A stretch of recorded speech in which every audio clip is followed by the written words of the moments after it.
Oi, pessoal, tudo bem com vocês? Eu sou a Juliana Palma, eu sou pedagoga, psicopedagoga, psicomotricista, mestre em educação, educadora parental, e eu estou aqui a convite da Lisley Nagakura para conversar com vocês sobre orientação parental.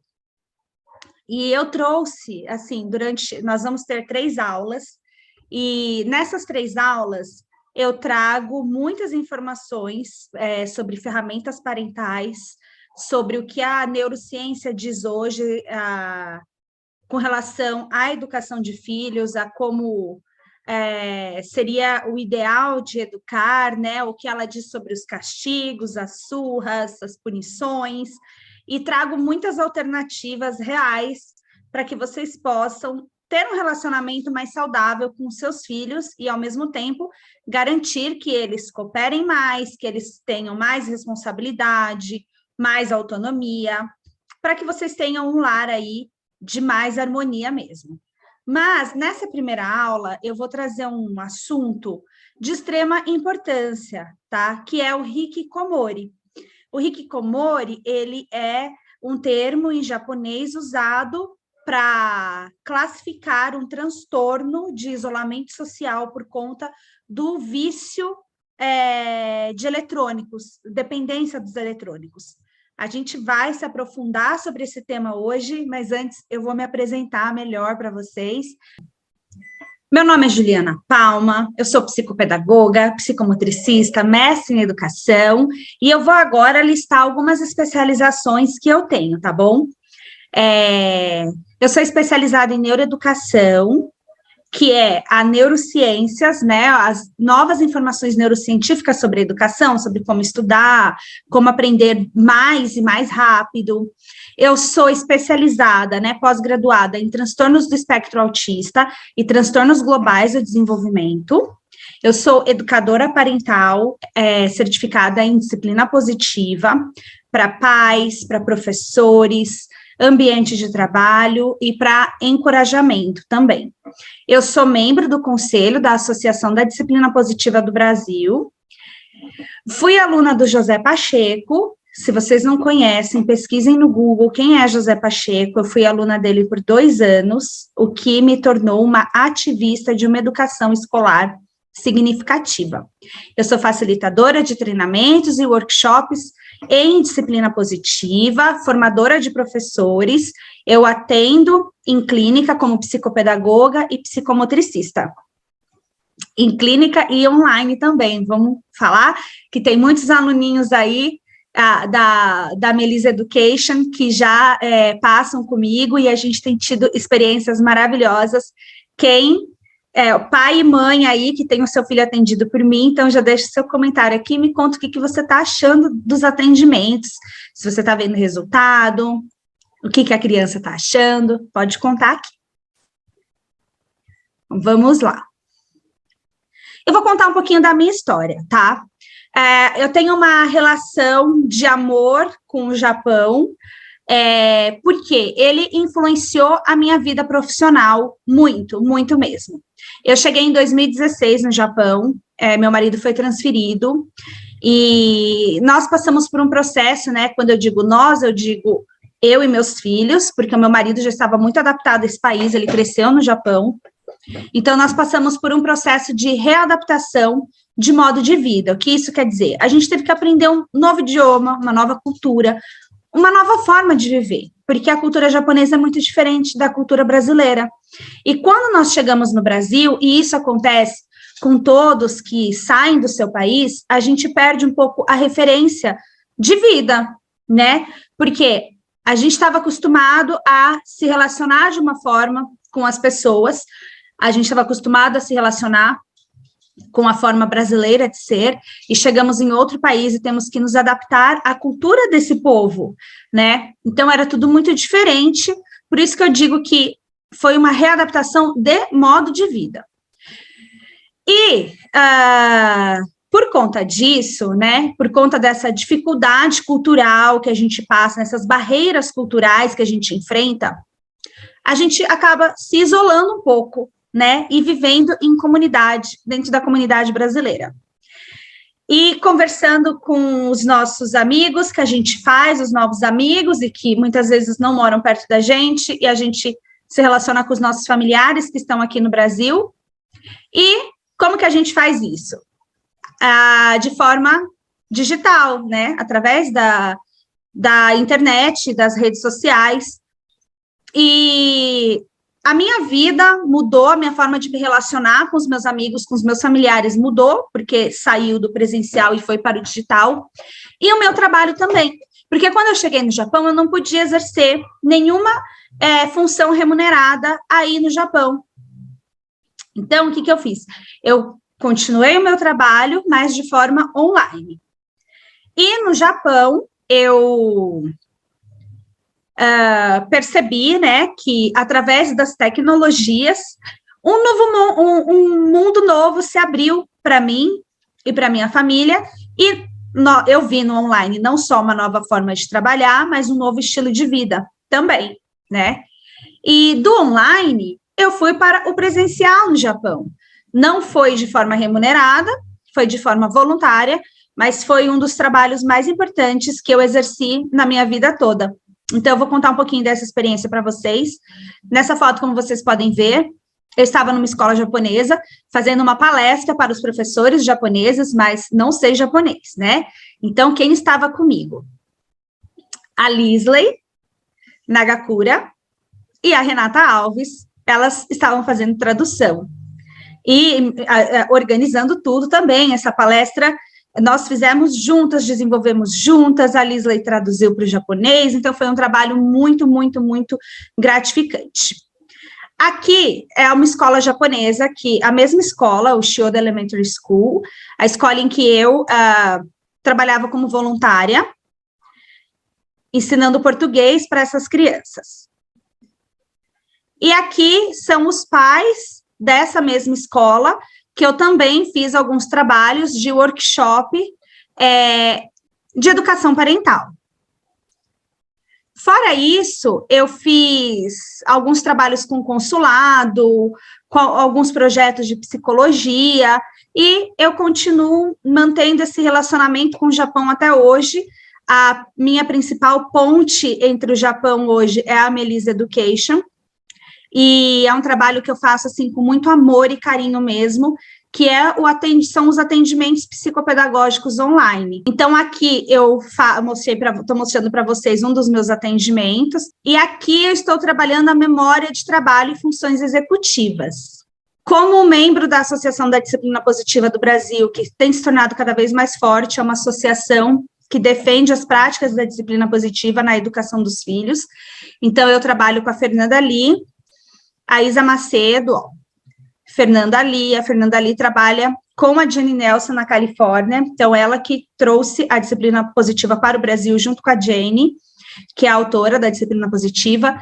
A Isa Macedo é a nossa presidente, Beth Rodrigues, Lívia Maria, Emily, Fabi Nogueira e eu, todas nós compomos o time da Associação da Disciplina Positiva aqui no Brasil. Agora que eu já me apresentei, eu vou pedir para que cada participante, né, para cada pessoa que está assistindo este vídeo, cada pai, cada mãe, se apresente nos comentários como se fosse o seu filho te apresentando. Por exemplo, se o meu filho fosse me apresentar, ele falaria assim: a minha mãe é a Juliana, ela tem 38 anos, é que eu vou fazer 39, então deu uma bugada aqui, mas ainda tenho 38. Ela tem 38 anos, ela trabalha com a disciplina positiva, ela não me bate nunca, mas às vezes ela grita. Então, mais ou menos assim, tá? Eu gostaria que vocês se apresentassem como se fosse o filho de vocês apresentando vocês. Deixa aqui nos comentários, sem vergonha, sem julgamentos. Vamos rir um pouco do que os nossos filhos acham da gente, tá bom? Agora a gente entra na nossa aula, né, nesse nosso primeiro encontro, e eu vou dizer o que vamos abordar. O primeiro tópico é o que é hikikomori. O segundo, como a psicopedagogia atua no combate ao hikikomori. Terceiro, transtorno do exagero, o que é, né, esse transtorno do exagero? Tem alguma relação com o hikikomori? A gente vai descobrir. As comorbidades que o hikikomori desenvolve no sujeito, na criança, no adolescente, quais são os sintomas e qual o tratamento para isso? O hikikomori, ele é um termo que foi desenvolvido em japonês, porque ele é para o isolamento social por vício em telas, tá? Então, o que caracteriza o hikikomori? Um isolamento social acentuado dentro de casa. A criança, ela já não sai mais para brincar no parque, ela tem cada vez menos amigos, ela só fica na internet jogando ou só assistindo televisão, é uma criança que não tem mais vontade de socializar. A duração desse isolamento, para se caracterizar hikikomori, tem que ser por pelo menos 6 meses. E ela também apresenta um comprometimento funcional ou um sofrimento associado. Aí, através desse sofrimento, ela pode desenvolver depressão, ansiedade, desistir mesmo até da escola, já não quer mais ir para a escola, então acaba acontecendo uma grande desarmonia no lar por conta desse distúrbio, brigas, principalmente pelos pais acreditarem que é frescura da criança, que basta os pais arrancarem os eletrônicos, que vai ficar tudo bem. Então não é bem assim, a gente precisa entender que o hikikomori, ele é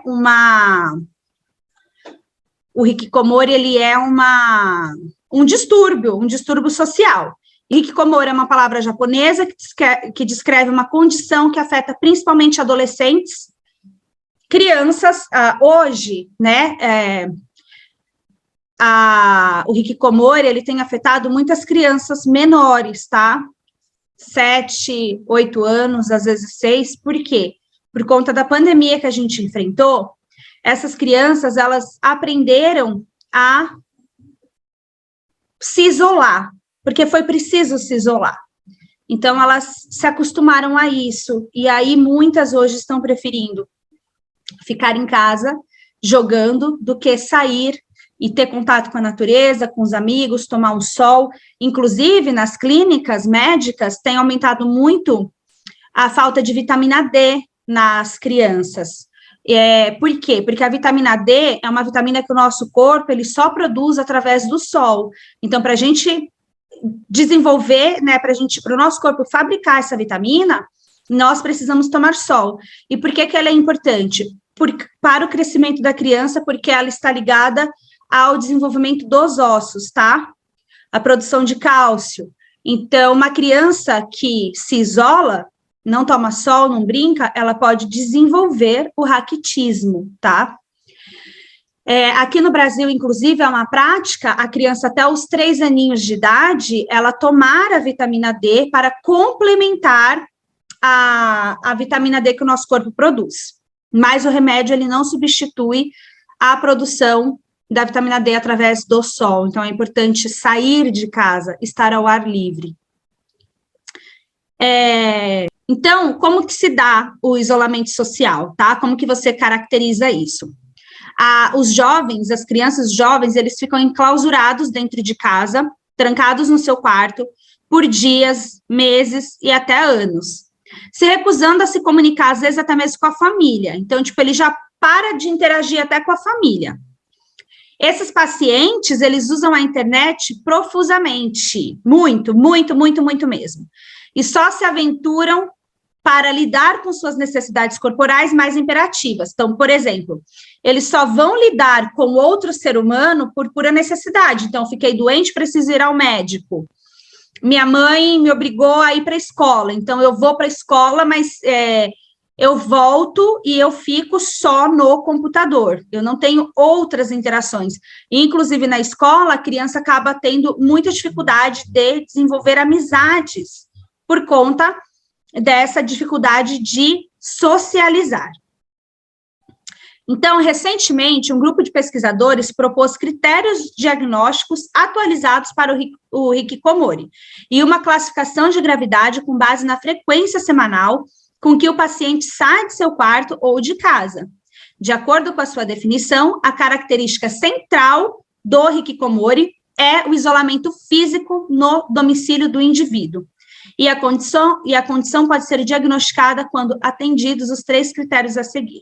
Existem algumas iniciativas terapêuticas e psicopedagógicas para combater o hikikomori, e eu vou falar para vocês como que eu trabalho com o hikikomori na clínica e até nos atendimentos psicopedagógicos online, porque dá para trabalhar, apesar de ser uma contradição, você quer tirar a criança da internet através da internet, né?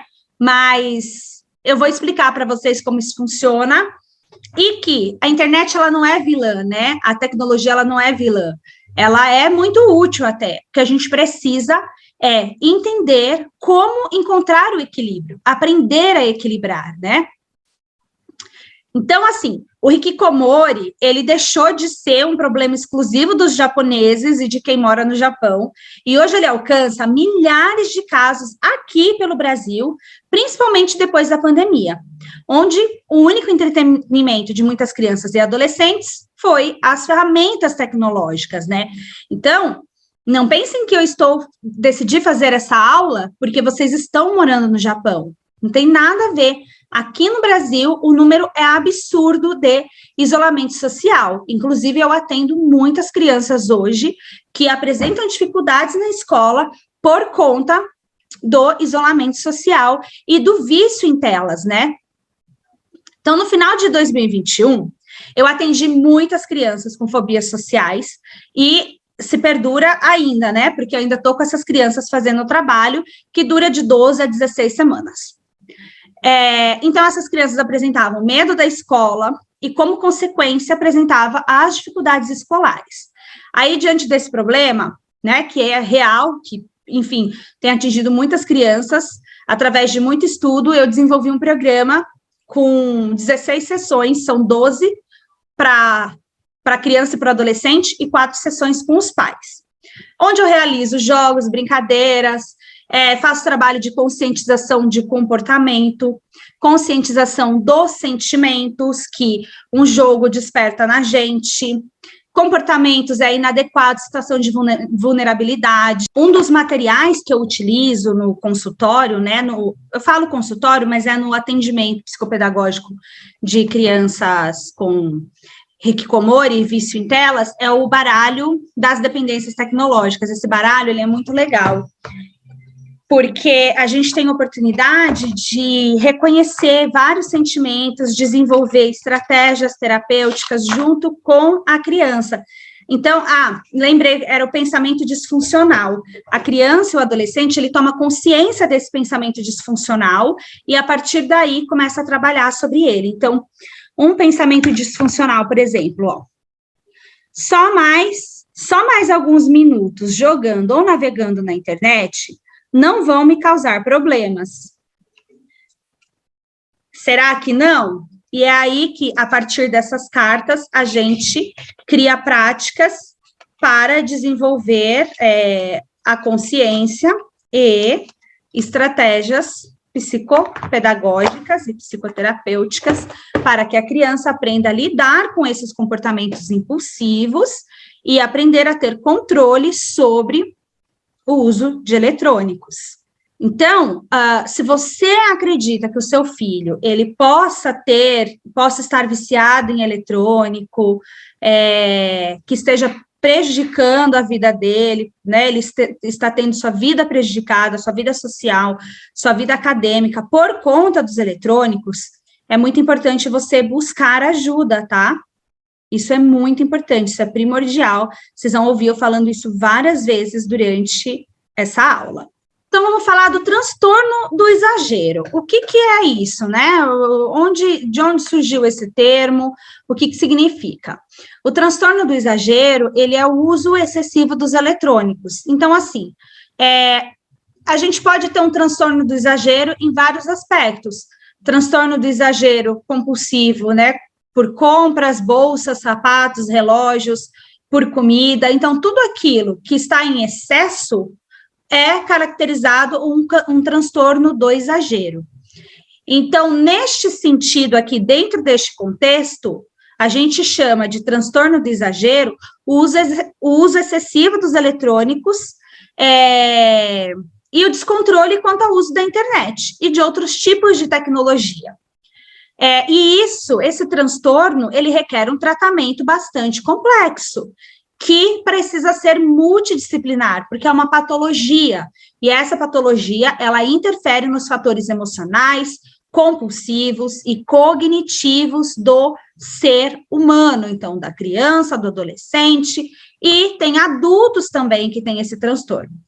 No entanto, né, o que eu falei anteriormente, um complicador para a psicoterapia é a necessidade que a gente tem da internet, porque a internet hoje se tornou um serviço tão essencial quanto a água e a luz, e no Japão o gás, né, aqui no Brasil também, mas usa-se muito ainda o gás de botija, então você até consegue ficar sem cozinhar, né, mas para quem usa o gás para aquecer a água, ficar sem tomar banho não dá.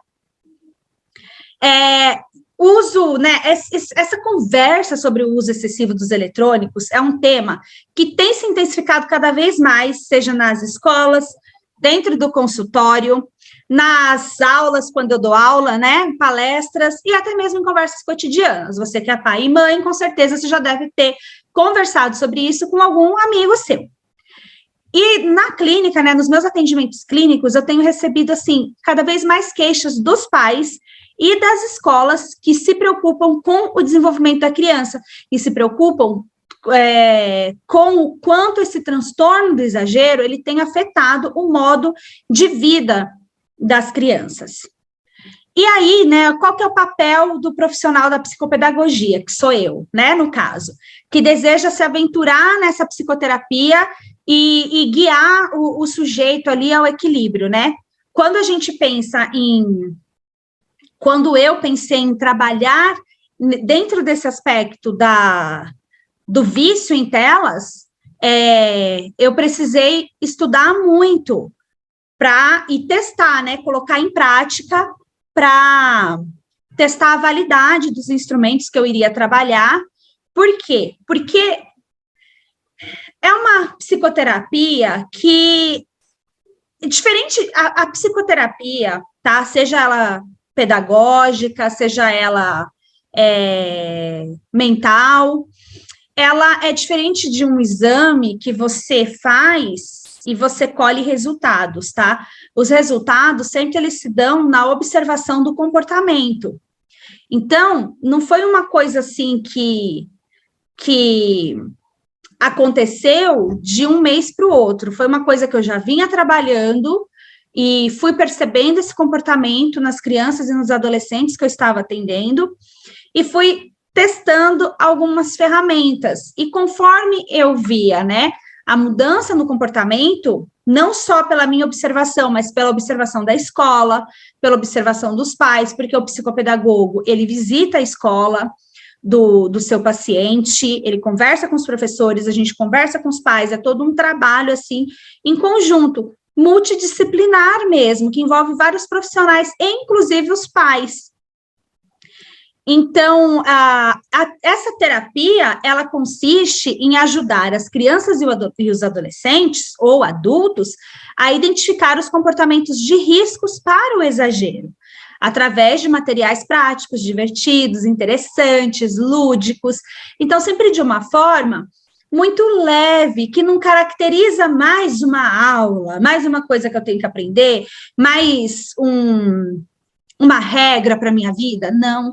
A gente, eu gosto de chamar assim, são conexões que a gente cria de aprendizagem e que aquilo leva para a vida, porque tudo que a gente aprende fica aqui, né? Então, é uma reeducação de comportamento, mas sempre através de jogos como este daqui, que é muito legal, e brincadeiras, e estratégias também cognitivas que a gente desenvolve aí. Agora, eu vou, assim, contextualizar para ficar muito mais claro por que é tão difícil trabalhar o vício em telas, né? É diferente de quando um adulto é viciado em cigarro, por exemplo. Você tirou o cigarro, né? Você parou de fumar, você consegue evitar aqueles ambientes de fumante, né? você consegue evitar os ambientes que te levam a desejar o cigarro. Quando a gente fala que o vício é na internet, nas tecnologias, não tem como evitar, né, esses ambientes, porque elas estão em todos os lugares, né? Principalmente por causa dos inúmeros benefícios que a tecnologia traz para a humanidade, né? Como velocidade de informação, diversão, praticidade, mobilidade, motivação, aprendizagem, tratamentos, né? Que hoje a gente tem a telemedicina, novas práticas de trabalho, que é o home office. Por exemplo, eu estou dando aula para vocês da minha casa, através da tecnologia. Se não existe, e vocês estão no Japão e eu no Brasil, se não existe a tecnologia, teria que encontrar uma pessoa aí no Japão que fosse presencialmente para um lugar, vocês também teriam que se locomover para este lugar, para ela poder falar sobre esse assunto com vocês, né? E, então, por exemplo, um outro exemplo também do benefício que a tecnologia trouxe para a gente. Se a gente tivesse enfrentado essa pandemia que estamos enfrentando hoje, há 15 anos atrás, muitas pessoas perderiam seus empregos, muitas empresas iriam fechar, e muitas crianças iriam perder o ano escolar. Por quê?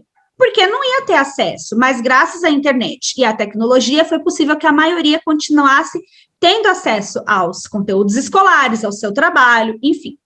E até matar a saudade da família, né, gente? Porque a gente que mora no Japão tem mais ou menos, já tinha uma base do que é viver isolado, né, com saudade. Mas a pandemia, ela fez isso com todo mundo, então todo mundo teve que se separar dos seus familiares e através da tecnologia deu para matar a saudade, comemorar aniversário.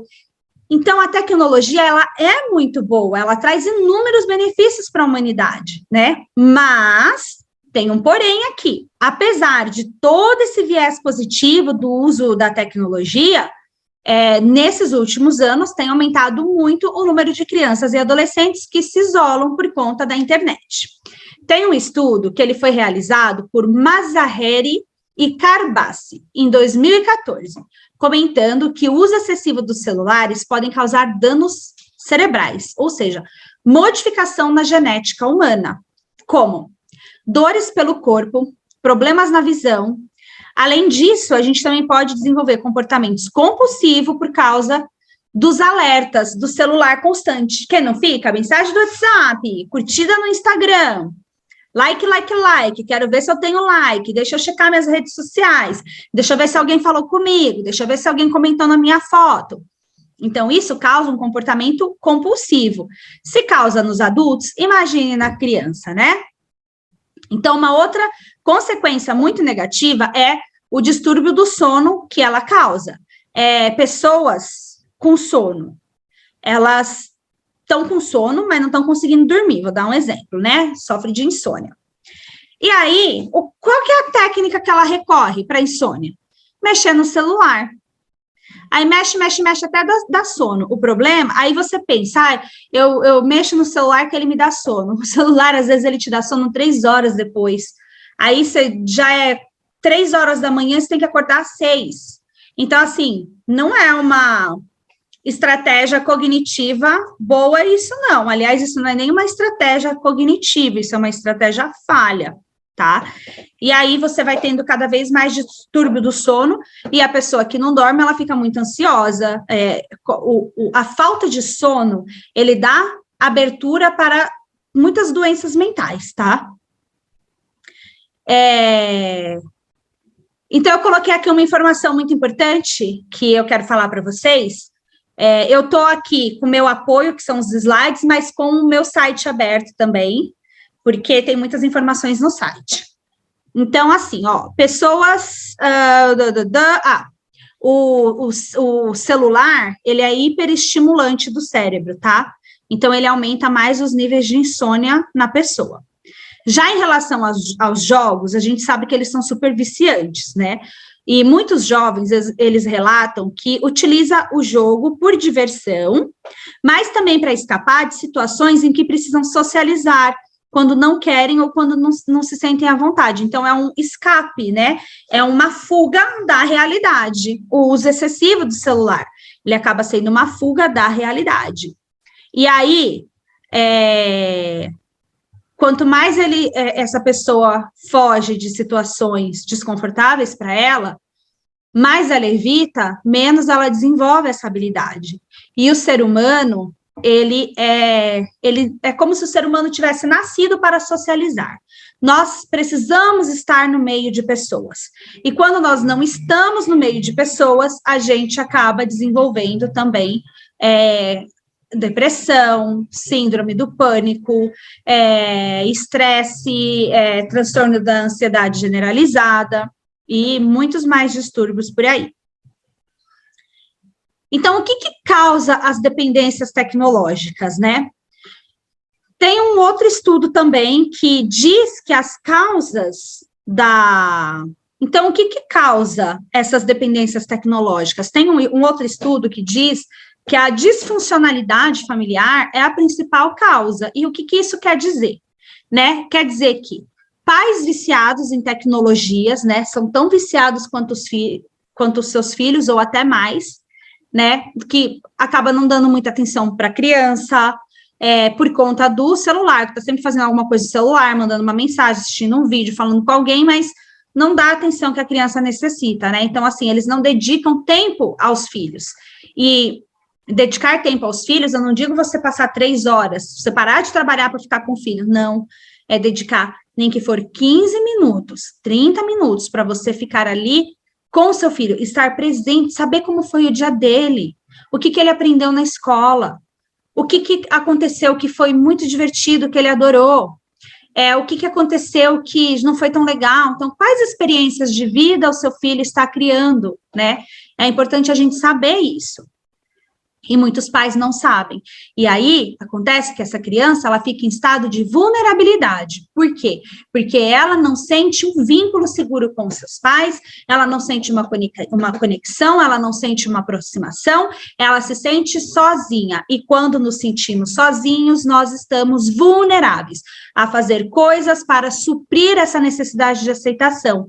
Então, pode ser um vício em tecnologias, nas telas, ou também pode ser um vício em drogas, quando a criança fica maior. Aí também está aí, dentro da disfuncionalidade familiar, a criança, por estar nesse estado vulnerável, não obter a atenção dos pais, ela acredita que ninguém gosta dela, né? Pode desenvolver essa crença, então ela tem dificuldade para fazer amigos, sofre uma exclusão escolar, por causa da falta de pertencimento e aceitação, e assume uma posição de inadequação assumida. O que isso quer dizer? É quando ela realmente desiste. Pô, ninguém gosta de mim, não consigo fazer amizade, então eu vou ficar só na internet mesmo, não vou mais sair de casa, não vou socializar, não vou, daí de repente decide também que não quer mais ir para a escola, a gente sabe que isso acontece com adolescentes, principalmente. Então, tudo isso a gente tem que estar atento a esses comportamentos dos nossos filhos, mas aos nossos comportamentos também. Será o vício em tecnologia uma epidemia mundial? O que vocês acham? Dados científicos de 2014 mostram que 3% da população mundial está viciada em jogos, com um grande predomínio para o sexo masculino. Já no que tange a dependência da internet, o resultado é de 6% entre homens e mulheres, ou seja, vício em jogos, maioria da população masculina. E quando fala em vício da internet, tá pau a pau ali os dois, tá? Então, são 6% entre homens e mulheres. Já em 2019, um estudo mais recente, né, foi realizado com a população brasileira mesmo. Mostrou que o Brasil é o segundo país mais viciado em internet. E calculando que o brasileiro, ele gasta, em média, 39% do seu ano vivendo nas redes sociais. Então, assim, quase 40% da sua vida ele gasta nas telas, né? E um estudo ainda mais recente, que foi feito em 2020, aponta que 65% das crianças do mundo todo estão viciadas em telas. Isso é muito, muito, muito grave. Quais as comorbidades que a dependência em eletrônico ela pode trazer? O que ela causa para a criança? Ela pode trazer comorbidades muito importantes, o que pode resultar em dificuldades que as crianças vão levar por toda a vida, tais como transtorno depressivo, transtorno de déficit de atenção e hiperatividade, transtorno de ansiedade generalizada. Isso é um grande perigo, tá? Porque aí a gente percebe que as crianças podem estar sendo diagnosticadas e medicadas equivocadamente por conta de um vício de telas. Por quê? Principalmente na hiperatividade e no déficit de atenção. Por quê? Porque as telas são hiperestimulantes do cérebro. Elas te deixam agitada, elas deixam o seu cérebro funcionando o tempo inteiro. E aí você tem dificuldade de desligar e fazer outra coisa, tá? Então, isso é muito importante que vocês fiquem atentos a esse comportamento, limitem o tempo de tela. Mas, assim, não é limitar o tempo de tela tirando os eletrônicos. Você precisa dar outra ferramenta para a criança. Então, assim, durante a semana eu trabalho o dia inteiro, meu filho vai para a escola, chega à tarde em casa, não gosto que ele fique no parque, prefiro que ele fique dentro de casa, então eu libero a internet. Ok, tá correto. Talvez eu agiria assim também. Mas, nos finais de semana, sai com a criança, vai para um parque, vai fazer, você não precisa ter dinheiro para fazer programas legais. Então, vai para um parque, vai visitar um museu,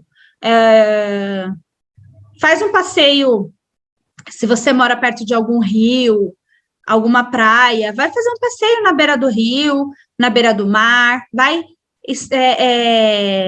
proporcionar experiências com a natureza para o seu filho. Então, quais são os sintomas que você precisa estar atento? Distúrbio do sono. Elas ficam até tarde acordadas, né? A criança, o adolescente, fica até tarde acordado usando os eletrônicos.